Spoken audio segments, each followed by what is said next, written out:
Hey everyone, I'm Jessica. Usually I talk about solo games, but I wanted to go back to some more tips for BoardGameGeek and show you how you might get some more use out of game pages with a couple of sort of hidden features and polls that you can actually vote in to help out with more data in terms of some of the game statistics. There's some cool stuff in there, so let's dive in and I'll show you what some of those things do. So here is a sample game page from something that I've been playing recently. It's Detective City of Angels, just as an example page on BoardGameGeek. You will see this in most browsers. This is what it will look like. As a note, I use a custom CSS code in Stylus, which is an application or addition something for my browser, which just lets me use the site a little bit differently. It's for personal preferences, so I am just going to enable that right now to show you what the site looks like for me, which is slightly different. Just to keep in mind, though, that that's how I use the site. So anyway, this is what you'll see on a games page.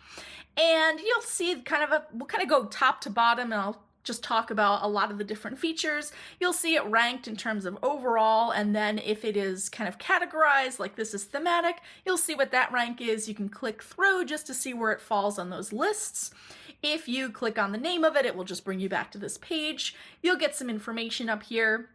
If you click on this first one, this is going to show you all the ratings, which is going to combine just everything in terms of anyone who's ever rated it. You can see it sorted recently, and then on the side, you'll be able to see kind of the ratings breakdown to get an idea of what those look like. Now, for me, I don't think numbers tell the entire story about a game. It could be rated, this is a 7.9, which is pretty high. Does that mean it's the right game for you? Maybe, maybe not. Usually there's a little more research that goes into it. So what I find more useful is not just clicking on that first one to find the total ratings, which is also what this clicking on the ranking does, but clicking on comments. So for this one, you'll see there are 3,000 ratings and 832 comments. So if you just click on that, this will then sort and only show you comments that are on the game. So you'll see what these are, again, rated recently. So you can get a little bit more information here. I find comments to be almost like mini reviews, and they're usually quicker. It's sometimes full reviews, either in video format or written format. They're pretty long. These ones are pretty short. And can give you kind of an idea for a game just from a lot of different users, and this can be really useful in understanding what a game is about and maybe the pros and cons that aren't always, talked about all the time, or you can be like, well, that does something that I definitely don't want. Even though that's rated really high, that's not a game for me. You can kind of get more data just from those comments, which is great. Geek Buddy analysis is even more powerful. I don't have this set up right now. I think that's another video to talk about, but that is how you can actually get even more information. Geek Buddy is a really great BoardGameGeek feature that I don't think everybody knows about, but that's not what we're talking about here. That's just for more information. There's something else there. Other things you'll see up at the top here is the number of players. Whatever is in bold, that is what the publisher has put in, or that's, the official information. But then if you see this underneath this, the community has voted that 1 to 5 is good, but it's best at 3 to 4. How does that break down? If you click on this part is a clickable link, and it'll bring up this sort of poll on the side. Now, I talked about how you can vote in polls and everything on the site. This is an example of one that has over 3,000 ratings, 800 comments, but only 94 votes for number of players. So voting on this is actually very helpful. It gives a good overview of what player count is actually good. So here you can actually see the breakdown a little bit more, and you can also click on Go to Poll and actually vote. As you can see, I have voted and said that, yes, it is recommended at 1. But since I haven't played at other player counts enough, I don't really feel like I have a good basis of information to actually vote on these other ones. So I haven't voted on other player counts, but I could. And then you can either click vote or clear it or cancel or just go back to seeing the results. But this is a useful tool, again, to kind of break it down a little bit more too, to understand is this something that would work for me if I'm looking for a specific player count? The playing time, this one, no voting is on there, which makes sense because, again, at different player counts, you're going to have different play times. This should give you a general idea. I think playtime is very subjective. Sometimes games go very quick or they go much slower than expected, depending on your play style, your group's play style, if you're playing solo, how you're going about doing everything there. So this is just sort of a general idea. I don't really use that much, but it is there. Then there's also the age range, which a lot of this has to do with toy and safety guidelines where ages start having to be posted on game boxes, but that is there. So there's the publisher one, and then you can go in here and vote either on the minimum and the maximum. And again, you can go to the poll there and just vote on what you think what you would recommend for the ages there. Weight is an interesting statistic, which is complexity. So you can click on this to actually, the question mark will go there. It gives you a little bit more information on BoardGameGeek describing what weight is. Again, this is very subjective. What I think of as a light game might be a little bit more medium for you. What I think is a heavy game, maybe that's more of a medium game to you. So it's not exact, but it gives you some information, at least, generally speaking. Again, that if you click the question mark, it gives you the description of it. If you click complexity rating, that's right, it actually pops up with a poll. And this is where you can again vote to say how light or heavy you think this game is on a scale of 1 to 5. Again, not going to be perfect, but there's only 80 votes out of that many ratings and comments. This is also helpful information just to get a baseline. It's going to be different for everyone, but this is sort of the more data you have, the more useful and relevant that number is. Even if you think that this is a heavier game, if you voted it as a 4, that will bump it up very slightly and still be, take into account everything. So I voted it as medium light because it's a mystery game, but there's a little bit going on. You'll also see that there are going to be some credits here for alternate names, designer, artist, publisher. You can see the full credits. You can also click on these names if you want to see what else this designer has designed, anything else the artist has worked on, and then the publisher, see what else they've published. If we go into the full credits, there's a lot more as I scroll down. There's more things you can find out here in terms of categories, families, mechanisms, a little bit more information if you want to see that there. Then comes the fun in rating and doing everything. So you can either just right here vote on a scale of 1 to 10 and you have just rated a game. You can do that. I like to go a little bit deeper though. As I was saying, the comments can actually be really useful. So you can either click edit here or in this drop down menu right below. This is where you can check off if you've owned it, if it's a wish list, something like that to categorize it. But if you click on edit, again, either edit next to my rating or this one, it's going to pop up with this sidebar. So again, at the top is where you're going to be rating it. You can put whatever you want in here. A scale of 1 to 10 is what it's on. And then you can edit your whatever version you own. If you have a different language version, you can put it in there. That is what I have. I have the English version. This is again where you can put that status in there. You can check a couple different ones if that works for you. This is your public comment. I need to add mine here. But a public comment again is when we went back and we saw those comments listed with the ratings. This is what everyone sees. So it's public. Public means everyone will see this. Now, sometimes though, you may have a comment about a game that you want to keep track of. For instance, like what shelf is it on? Or whose collection is it in? Or taking some type of note about it that you don't want to post publicly, or that is not really, I don't want to say appropriate, but isn't something to post publicly. It's something more for your records, for your information. That is where if you open up the advanced section, mine is open, but if it's not, it'll just be short. If you open up the advanced information, this is where you can put in private info. And wow, we've just uncovered a real mystery here. I paid $64 for this apparently in 2019. And I got it from Kickstarter. So I do track this, but you see it because it's in this video, but normally that information is all hidden so no one would see anything in here. You can keep track of other pieces of information that you want to do there as well. And this is the important part, the private comment. I could put whatever I want in here if I want to be like, it's on this shelf.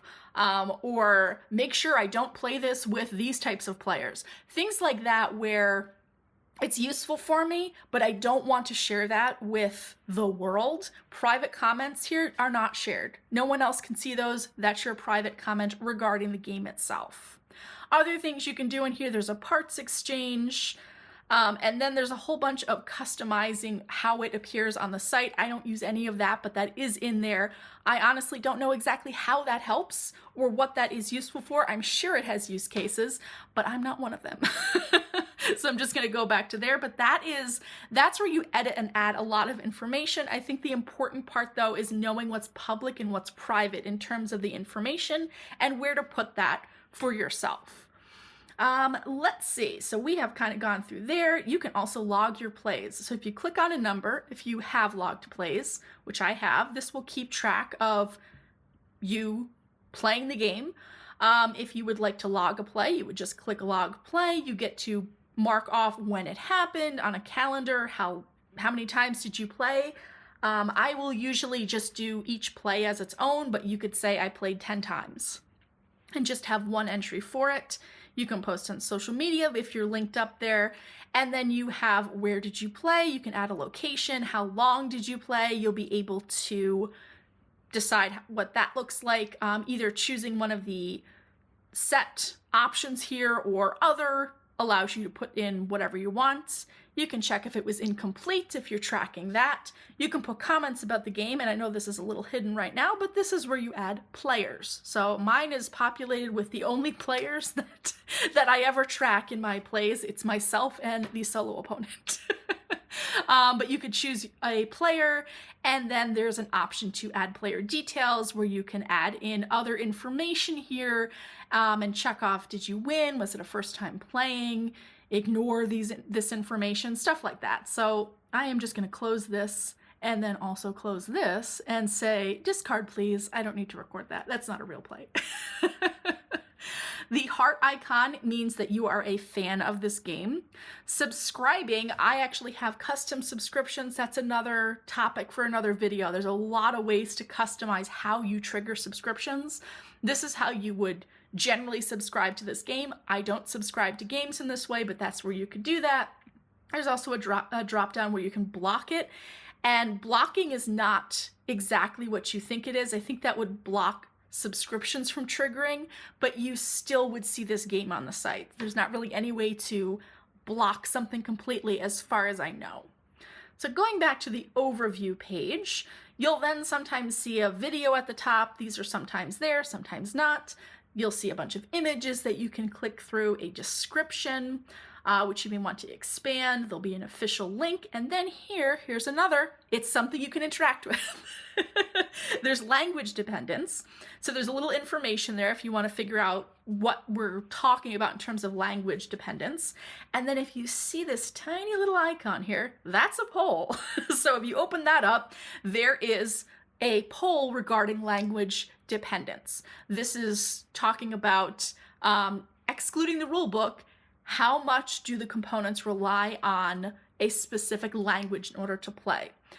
This one has 9 votes. Nobody's voting on this. I have voted unplayable in another language, I believe, because this game specifically, there's a few, I want to say puzzles or clue cards that rely on specific English words that would have to be present. So I think that's why I voted that way. But, you know, this, again, even extensive use of text, this gives you an idea at a glance. You know, if someone comes in here and they don't speak English or they're looking to play with a group who doesn't speak English, this is a good gauge of, is this going to be easy to play?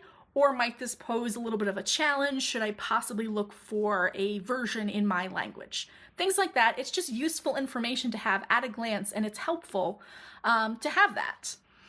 There's community stats. I don't really pay attention to these, but you can get an idea of how many people own it, on the wish list, things like that. But then, hold on, there's another poll that you can vote in.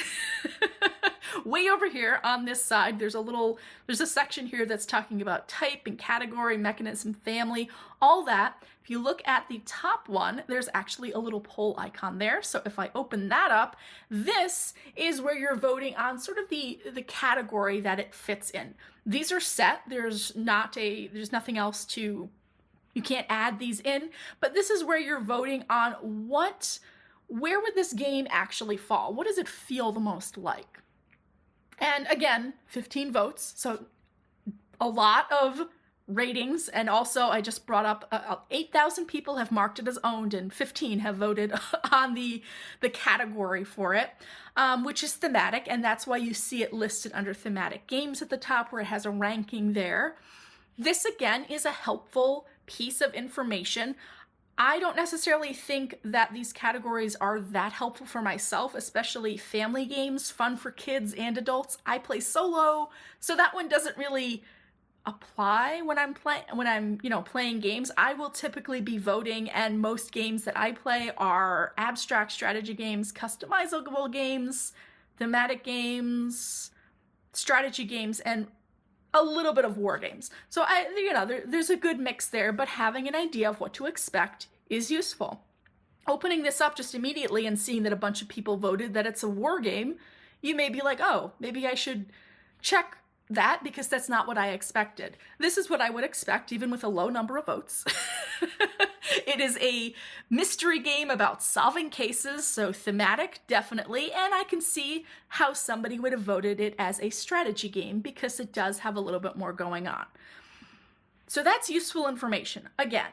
And then if you keep scrolling around on a game's page, you're going to find information about potentially where to buy it, on, in stores or on the geek market. There's information for finding sleeves for it. You're going to see videos. You're going to see reviews. There's a section called Fans Also Like. This one is really based on that heart up at the top where I said become a fan. This is really looking at commonalities between people or players, users who have marked that. So a lot of this is based on popularity of games, based the number. So you'll see bigger games here that are more well known. But you can click on See All to see what else might fit into this category, what other players enjoy. Sometimes it's useful, sometimes it's not, but it is there, and that's what that is for. If you want to find something that might kind of be similar, not necessarily always the case, but it's something.